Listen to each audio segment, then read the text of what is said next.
Tilly, you've described jazz as a good feeling. Do you have any particular recordings that had this good feeling? Yeah.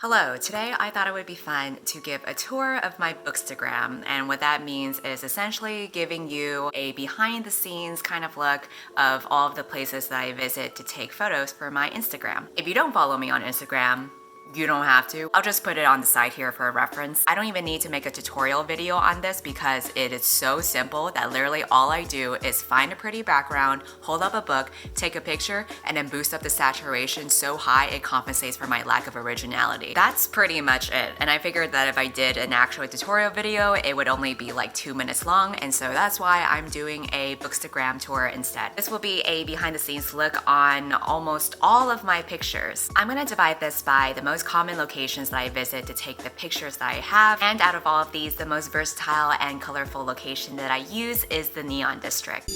Willow for me, willow for me. Let your branches down along, round and cover me. Neon stands for New Energy of Norfolk, and it is my city's first official arts district. There's lots of cultural places like museums, opera houses, glass studios, tattoo shops, but the most notable feature is all of the murals. There is a lot of public art everywhere you go. Usually what I do when I use these backgrounds is I try to connect it to the book cover either by aesthetic or by subject matter. So for aesthetic, usually is trying to make the colors of the book cover pop out. Like if I read a book that has a pink cover, I'm gonna find a mural that has the same or similar hues and prop it next to that. Let your branches down.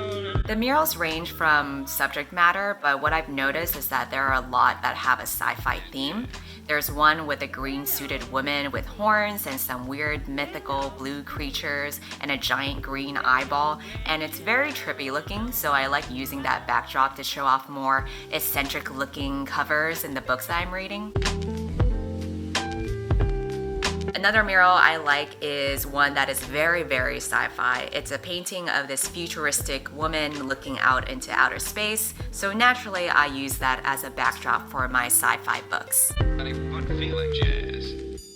Willow for me. One street I like to hit up is called Magazine Lane, which is literally just an empty alleyway where the entire wall is decked out with a bunch of murals from different artists. When I was reading books for Blackathon, I visited this alleyway to take pictures there because a lot of the artists that did these murals are Black. There's this one mural based on the Harlem Renaissance, so I used that as the backdrop for Bingo Love.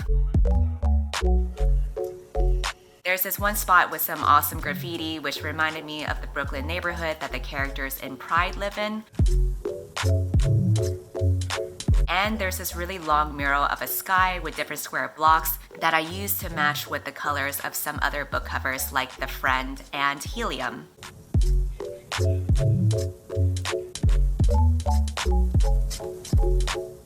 I also want to note that this artsy-fartsy shit isn't limited to just the walls either. There's also artwork on the benches. A couple years ago, the city had art students paint benches around the district, so it's a really nice way to add color literally to public seating.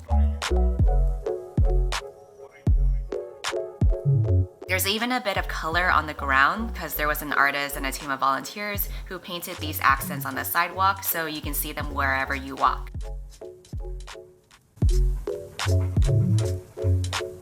And then the last mural that I want to show you is one called Transparent Seas, which is actually a project that my workplace did for the community. This is a 40-feet mural that uses light and color to transform the artwork so that when you pass by it, the lights will change and the artwork will turn into something different. There's a lot of detail in this mural, but so far I have used it as the backdrop for Catboy because if you look closely, both of them have pink hues and a very subtle floral pattern in the background.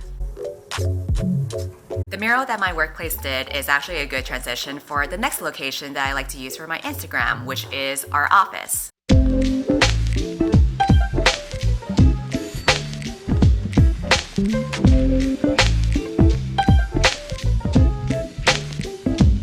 I work at a digital ad agency, which means that our office is very modern looking. We have unique wallpaper.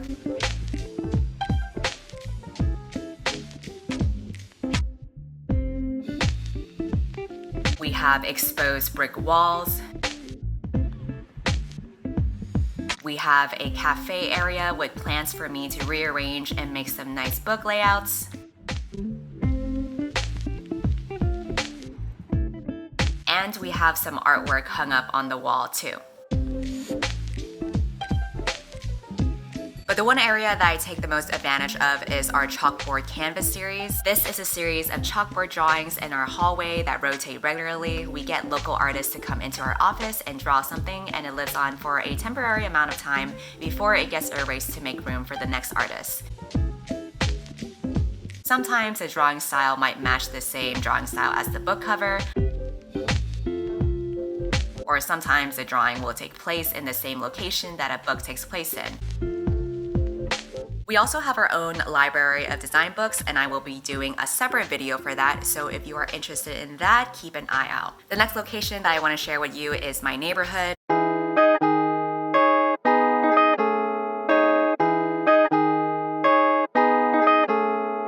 I live in a historical district with a lot of late Victorian houses and cobblestone roads. It's obviously not as artistic as the other locations I've shown you, but we gotta work with what we got. So usually I'll use more nature shots by taking pictures of the flowers, the foliage, the ground, some rocks. It's really more about using your environment as textures for the backdrop. If the textures match the cover of the book, that's even better. For example, there's a really old church near where I live, and I use the walls to match the grungy looking cover for Cricket Kingdom. There's also my apartment, which I don't really use that often because it's not aesthetically pleasing, and that is because my roommate is a giant hoarder. Literally everything you see in the apartment is junk that she's collected. None of this is mine because I am a minimalist. This couch isn't mine. These pillows are not mine. This cat isn't even mine. All of this is hers. But throughout all of the chaos of her stuff, I've tried to make it a little aesthetically pleasing by taking advantage of her posters.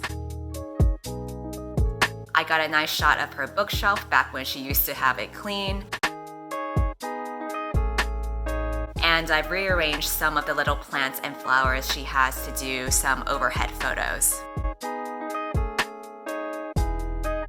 It's not much, but it'll do. I mean, it's better than what I currently have. No, seriously, the only thing I have is a bed. As you can tell, I am an extreme minimalist, which means that I don't have a lot of fancy props to rearrange for a book flat lay. What I've really ended up using for my Instagram is basically all of my surroundings, which brings me to the last thing that I use for my Bookstagram photos, which are my travels.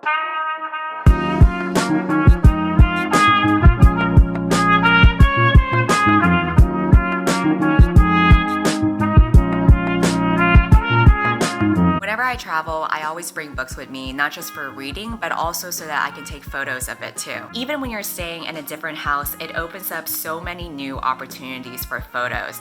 That's what I do whenever I stay at a friend's house or even at an Airbnb. Unfortunately, I don't have any good videos from my trips because I didn't start this YouTube thing until very recently, but I do plan on going to Portugal in May, and I'll definitely be vlogging my experience there. With that in mind, I know that not everybody gets to have the advantage of living in a cool location or can afford to travel regularly. So I really encourage you to take advantage of what you do have in your surroundings, even if it's not much. Even if it's just a plain building, maybe it has an interesting texture that you can take a photo of. Sometimes if you frame things in a certain way with your camera, you are able to connect your book cover better to your environment. So just keep an eye out for these things and try to find the beauty in the very small, mundane, everyday things, because that's really the way you can be creative, or at the very least finding a cheap and easy way to take pretty pictures on Instagram. So that pretty much wraps up my Bookstagram tour. Before I end this video, I am contractually obligated to tell you that Once again, I have been sponsored by Skillshare, and once again, I am a sellout. Here's how you can tell when a video of mine is sponsored: when I put a little bit of effort into actually editing it. Skillshare is an online learning community with thousands of classes in design, business, technology, and more. Premium membership gives you unlimited access to high-quality classes from experts working in their fields, so you can improve your skills, unlock new opportunities, and do the work you love. Skillshare is also more affordable than most learning platforms out there. An annual subscription is less than $10 a month. I have included another promo link in my description box. First 500 people who click on it get a free trial for 2 months. There are actually lots and lots of classes specifically about photography, and even if you only have a phone, there's tons that are about iPhone photography as well. All of the pictures that you see on my Instagram were taken on my iPhone until I recently got a Pixel. So yes, all of it is phone photography. It is definitely possible to pull off, and if you want to know the basic principles of it, you can check out some of the classes that I am putting up on the screen here. Check it out if you want to. You don't have to. I don't give a shit either way. I'm just saying that if you are interested in this kind of stuff, I think that you would benefit from learning directly from those classes from actual professionals instead of this random schmuck here. But that's only if you want to. Otherwise, don't forget to unsubscribe, and bye. Sometimes